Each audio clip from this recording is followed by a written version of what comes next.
Assalamualaikum warahmatullahi wabarakatuh. Hadir kembali bersama saya Saifuddin Tahir. Kali ini saya akan berbagi perihal kembali tentang sea trial yang kadang-kadang dilupakan oleh para quality control di kalangan kapal atau quality assurance yang ada di kalangan atau manajer production control dari satu galangan kapal, bahkan juga dilupakan oleh para surveyor ya, surveyor baik surveyor kelas maupun surveyor independent surveyor atau owner surveyor atau marine surveyor ya. Kadang-kadang melupakan apa itu yang dimaksud dengan sea trial, khususnya untuk pengujian rantai jangkar. Yang dimaksud pengujian rantai jangkar di sini adalah pengujian jangkarnya sendiri, ya, kemudian rantainya, kemudian hose pipe-nya, ditambah lagi dengan brake, winches, dan motornya, ya. Namun kali ini saya akan fokus kepada terkait dengan rantai jangkar dan jangkar serta beberapa bagian kecil. Nanti lebih detail-detail masing-masing akan saya jelaskan pada sesi yang terpisah. Kawan-kawan semua, sea trial itu sangat penting masuk di dalam kontrak pembangunan kapal, dan kalau itu tidak bisa dipenuhi, maka kontrak bisa menjadi kekurangan dari satu galangan kapal atau kekurangan dalam mengisi visibility study dari suatu performance ya, atau preliminary design atau basic design dari suatu kapal.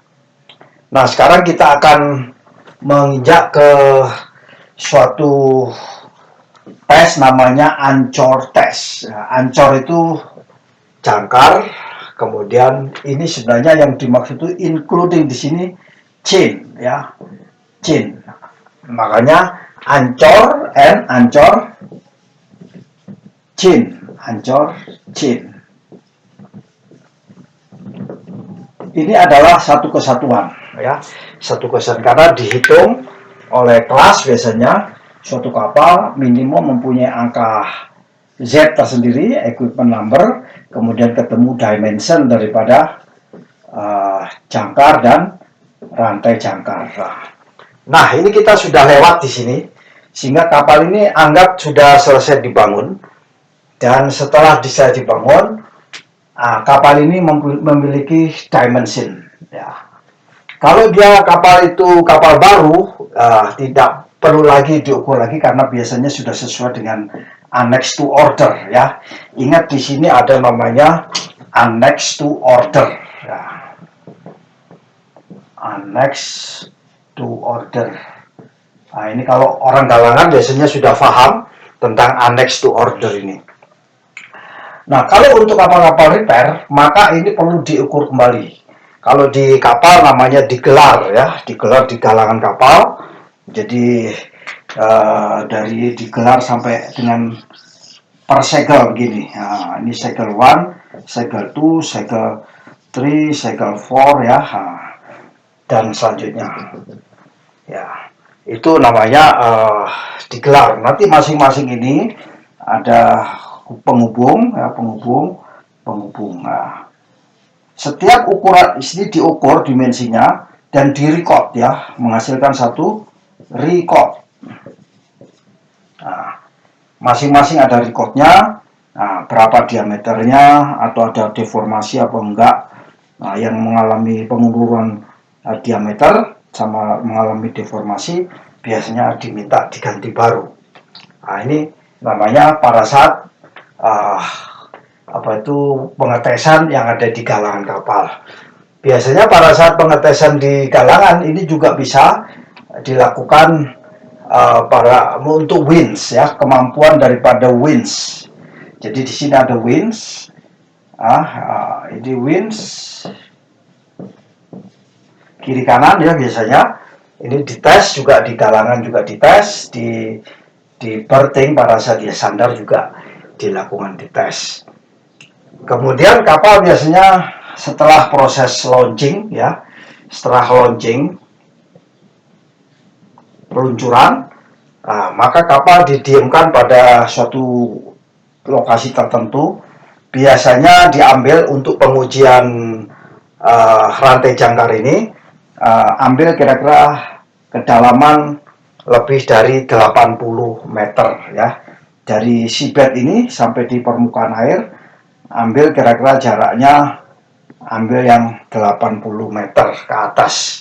Nah ini kadang-kadang dilupakan sama orang-orang, tidak ada gunanya kita menguji yang kedalamannya pendek ya. Tujuannya apa? Ini tujuannya agar kapal nanti diuji, rantai diuji untuk jatuh bebas, dan juga rantai jangkar diuji dinaikkan. Namun nanti ini kita sebentar lagi. Nah, kenapa harus diuji di tempat yang bebas seperti ini? Untuk mengetahui stabilitas kapal tersebut, dan yang kedua, apakah mereka dalam kondisi dilakukan lego jangkar ya, hip-hop lego jangkar, namanya lego jangkar kalau orang kapal bilangnya lego jangkar. Diturunkan ini, kemudian dihentikan, kita ukur jaraknya berapa. Biasanya antara ini dan ini itu hampir relatif sama ya, relatif sama. Jadi kira-kira 80 meter juga ya, kira-kira 80 meter, dan kita ukur diameternya. Dan kita menggunakan GPS. Nah, bila ada arah angin, ya arah angin kita catat recordnya, wave kita catat, dan currency kita catat. Nah, kemudian angin biasanya menimpa kepada kapal ini pada arah haluan, dan bila ini menimpa akan berputar ya, membentuk satu lingkaran ya, membentuk satu. Kalau seabednya ini dalam bentuk rock ya, ini akan tetap ya. Tapi kalau mud ya dalam bentuk lumpur, maka dia biasanya mengalami pergerakan. Anyway, ini hanya sebagai option saja untuk menguji itu. Yang penting lagi di dalam menguji itu adalah menurunkan segel dari rantai jangkar. Menurunkannya itu dengan menggunakan penurunan jatuh bebas. Nah, tidak ada penurunan jangkar ini dengan menggunakan motor, tidak mungkin. Kenapa? Karena jangkar yang sudah dibuat itu, jangkar itu yang sudah ada stoknya ya, ada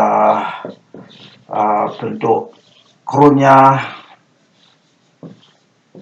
ya, ini sudah mempunyai berat sendiri, sehingga berat ini tujuannya untuk jatuh bebas ya, untuk jatuh bebas. Nah, kecepatannya tidak ada persyaratan, no requirement ya, no requirement for jatuh bebas, tidak ada persyaratan ya. Ini penting sekali.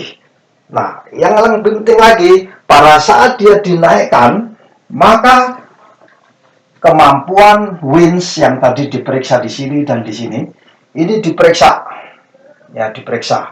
Namun sebelum kita masuk itu, pada saat jatuh bebas itu yang namanya brake ya, ini ada namanya remnya winch. Remnya winch ini harus diuji minimal 2 atau 3 kali sebelum jangkar ini menyentuh seabed. Direm langsung gitu ya, direm 2 kali atau 3 kali, dan kita uji apakah terjadi cracking ya, atau kok bisa ngerem atau tidak, itu kita uji ya. Jadi ingat, ini kadang-kadang dilupakan sama surveyor, bahwa 2-3, mudah-mudahan kita tidak lupa nanti ke depan. So, jatuh bebas ini. Kemudian berikutnya adalah namanya pull ya, chain pulling, dinaikkan ke atas, pull up ya.